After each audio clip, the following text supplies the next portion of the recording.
नागपूर जिल्ह्यातील उमरेड शहरात डॉक्टर बाबासाहेब आंबेडकर यांची 135वी जयंती साजरी करण्यात आली।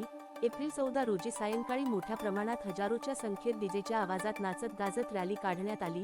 थोर समाज सुधारक, संविधानाचे जनक व बहुजनांच्या हक्कासाठी रात्रंदिवस झटणारे डॉक्टर बाबासाहेब आंबेडकर यांच्या प्रतिमेला पुष्पहार अर्पण करण्यात आले।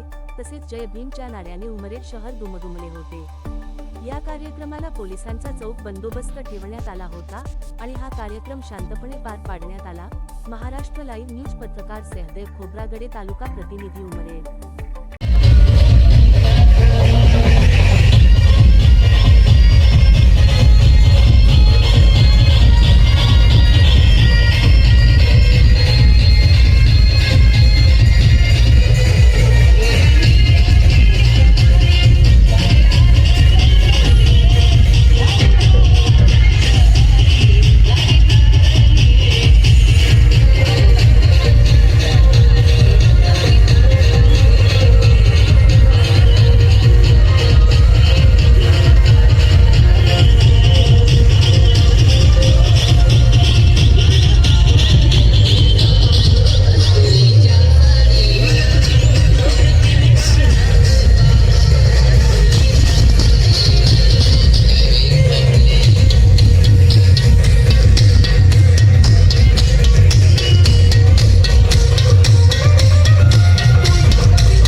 आता गाडीवर मोबाईल नंबर नाही तर इमर्जन्सी QR कोड लावा, जे तुम्हाला अडचणीच्या वेळी मदत करेल।